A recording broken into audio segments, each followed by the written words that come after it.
Oh, Kimi.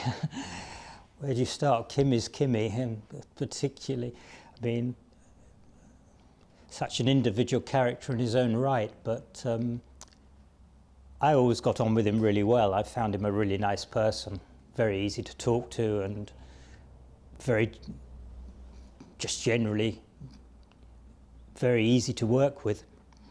But, I mean, there's many odd things you can remember about Kimi.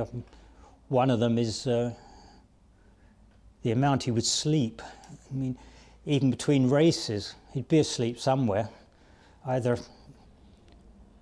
in the van or in a chair or even on top of the toolbox. It was amazing. He's just so relaxed and so laid back that he'd just switch off and be asleep.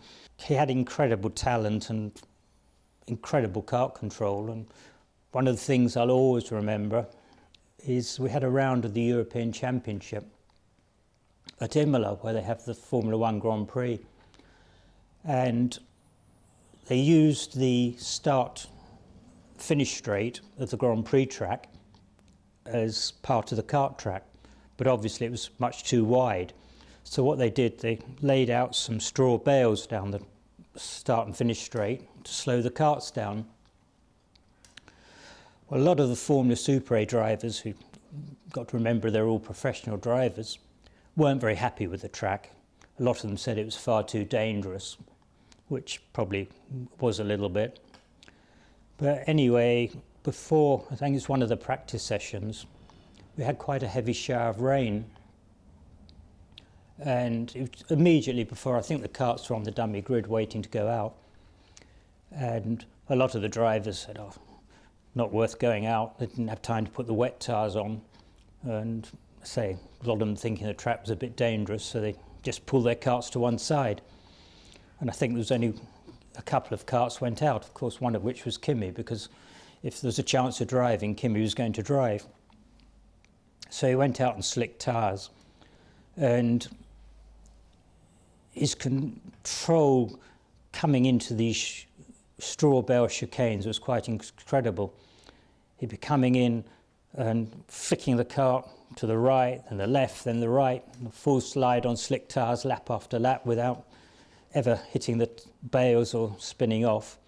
And the other noticeable thing was, because there was so few karts on the track, back in those days with the 100cc and direct drive, he was coming in and braking so hard in the chicanes, suddenly the engine note would cut completely. And then as he negotiated his way through the chicane, he'd be back on the power again, and the engine revs would pick up, which made quite a peculiar sound, because normally with lots of karts going around, you hear continuous sound. So, and this seemed to attract quite a lot of people. By the end of the session, the whole of the fence was lined up with people watching to see what was going on. And it was a most extraordinary display.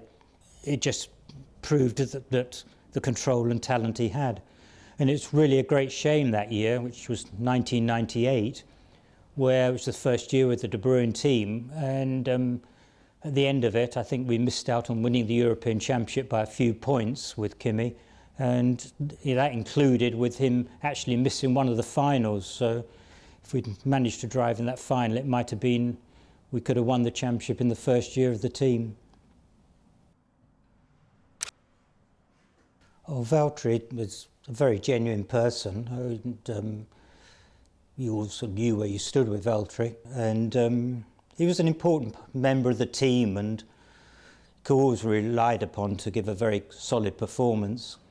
And also he had quite a lot of success. He won the CIK Scandinavian Championship, and yes, somebody that you could always count upon to give of his best.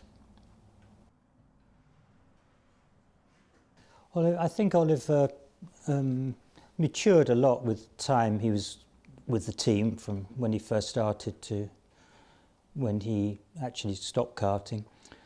He always had a very good approach to the races, and I think he planned them out very well beforehand, as much as one could. And he was also very, very good under pressure. He didn't crumble under pressure or buckle under pressure at all. He'd be able to absorb the pressure, and I think that helped a lot. He was also a very hard worker.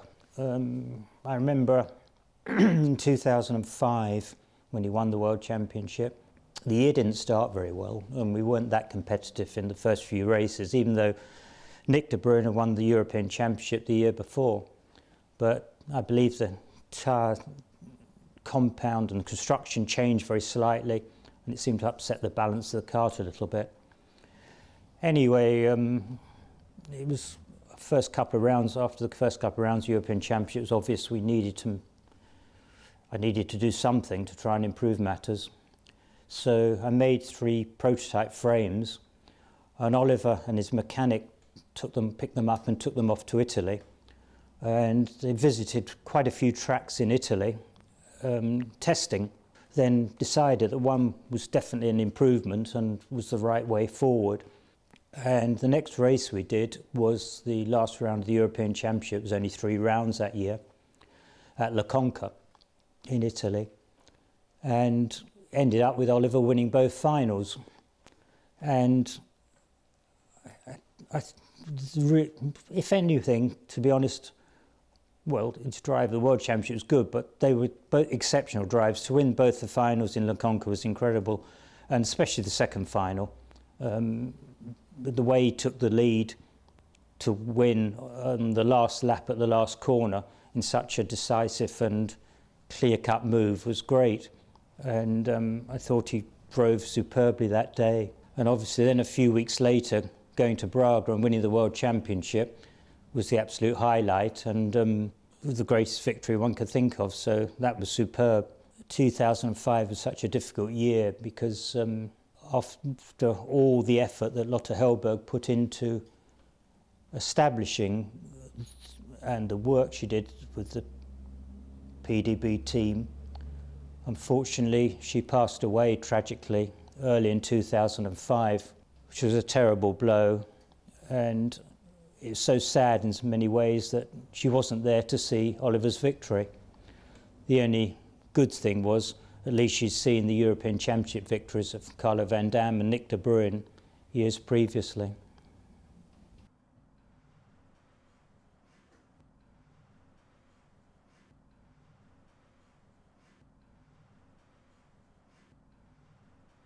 I can imagine you could fill a book with them in all honesty, but I suppose so many of the drivers show a lot of talent, but unfortunately it's very often money that stops them from progressing.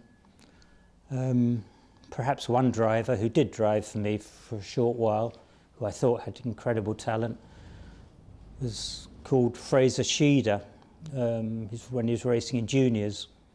But again, I think it was a money problem that curtailed his career, even though from what I understand, I believe now he's working as a driver coach in motorsport, so I suppose he's managed to carry on the career anyway, even though if not in driving.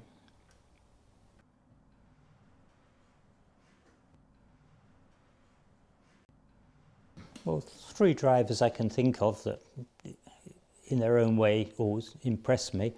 Certainly one was Ayrton Senna, and he had a most peculiar technique. Back in those days with 100cc engines, most of the drivers would choke the engines towards the end of a long straight to stop them seizing. But with Ayrton, he would be choking the engine right into the apex of the corner, and he did this at every single corner. And it didn't matter how long the straight had been, he could come in, he'd be braking really hard, right hand on the carburettor choking the engine, just steering the car with his left hand, and just showing incredible balance and being able to do it one-handed. And he'd do this lap after lap, which was amazing.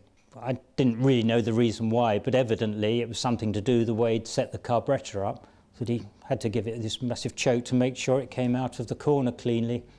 But it was quite impressive to see. Another driver that impressed me a lot, that I saw a lot more of, and in fact I had drivers racing against him quite often, was Jan Magnussen. And I felt he had incredible talent and was very adaptable. I mean, I remember one race that he won where actually I think a rear brake pad had fallen out, and he only had half the brake working, but he still managed to change his style and win the race. And I thought he was exceptionally good in karts. And he won 2 Junior World Championships and the Senior World Championship. He then moved to cars and completely dominated the British Formula 3 Championship in the year he raced in that, I think winning nearly all the rounds. But I'm not really quite sure why. Then when he progressed to Formula 1 it didn't really work out, but unfortunately then disappeared from the scene. Probably a third driver that impressed me a lot. Well, in fact, to be honest, I admired a lot when I was growing up, because he was racing when I was still at school. There was someone called Mickey Allen. Years later, when I was working for Davidson's, he was actually driving for them, so I got to know him quite well. One of the things I always remember about him was how there could be several karts tangling in front of him and spinning in all directions, and somehow he'd pick his way through them all and come out the other side unscathed. And it didn't just happen once, it seemed to happen time after time. It's quite amazing. And the other thing that was incredible about him was, at the time Davidson's were based at Rye House, and the track was open for practice virtually every day of the week. And before a big meeting you'd get a lot of drivers practicing all week there. But even if we had new things to try, like a new frame or something on the engine, and Paul always frustrated Paul Devin because he could never get Mickey to come and practice. But he'd turn up at the meeting on race morning, and within a couple of sessions he'd be as quick as anyone. It's quite incredible. As well as winning multitude of British championships, he also had a good record in Europe, even though he never managed to actually win the World Championship. He was twice second and twice third, which, you know, shows a degree of competitiveness over quite a few years. So they're 3 drivers I particularly remember, but I'm sure there's plenty of others that one could easily put in the same category.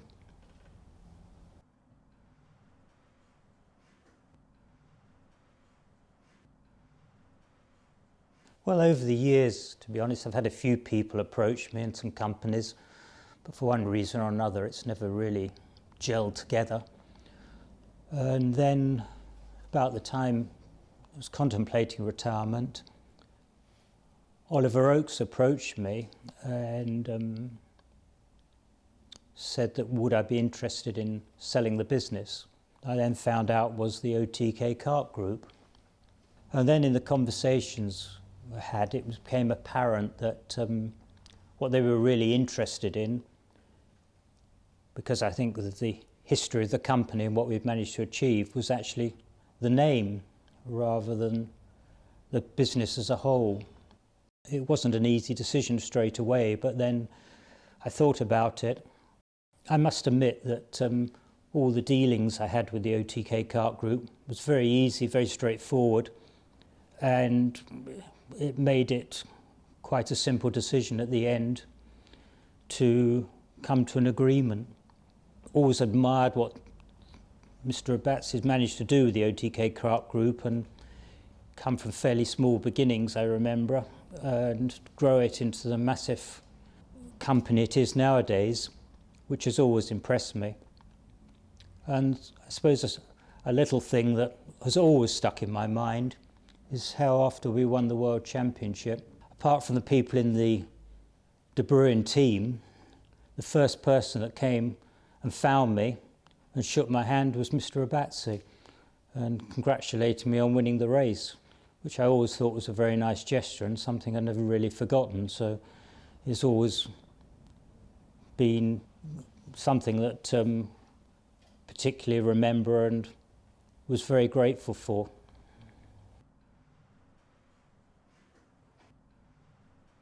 Well, when I visited the factory, I mean, one thing that amazed me was the size of the operation, also the amount of automation. It was incredible, not only with the making of the frames, but the components as well. Hardly anything was touched by hand. It was absolutely amazing. Also, everywhere was so clean and everything seemed so efficient. It was a real eye-opener.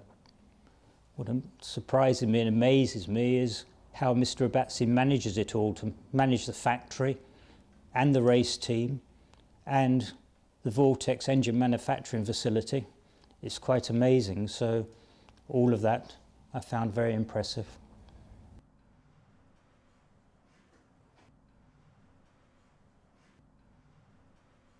Well, everything with the OTK Kart Group is absolutely bang up to date and state of the art. And even though I believe that the quality of our karts was second to none and as good, and if not better, than a lot of other kart manufacturers, the way we made karts was still very much as karts were made in the 1980s. We managed to achieve the quality by the skill and dedication of my staff, and also the fact that I always wanted every single frame to be as good as it could possibly be. So we always took a great deal of time and effort in trying to maintain the quality. On the other hand, though, I'm afraid we didn't keep up with everything media-wise and promotion-wise that we could have done, and we certainly weren't up to date with all the latest technical and media innovations that people seem to put great emphasis on nowadays, probably as much as how good the chassis is. So we were very lacking behind in that side of things, and I think that's apparent already with the videos that the OTK Kart Group has done. We'd never have been able to do anything like that, and so I'm sure from that perspective they're going to be able to promote the brand in a far better way than ever managed to achieve.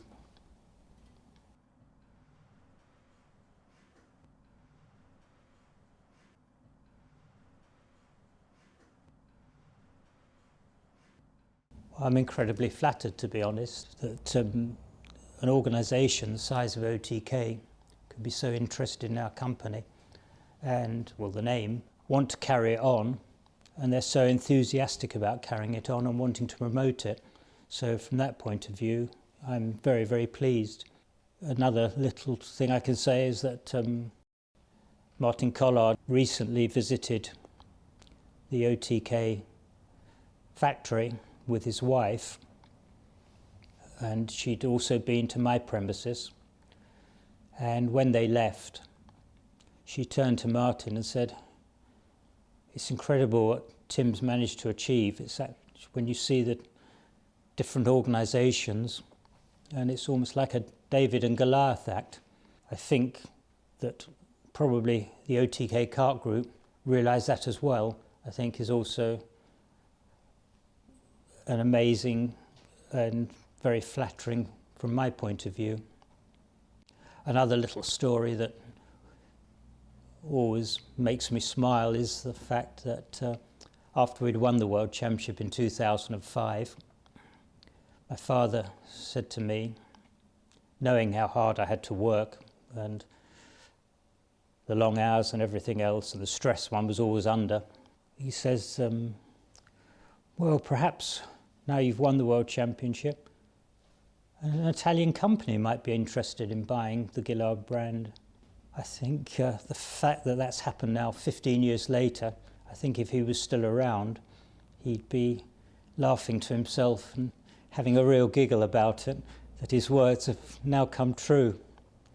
And lastly, I'm very, very pleased that the Gillard name will carry on in karting, and I'm sure with the OTK organisation and group and the promotion they're giving the name, it's going to be a very nice legacy to carry on in the future, and I wish them every success, and hopefully their work and input into the name is going to be rewarded in the long term.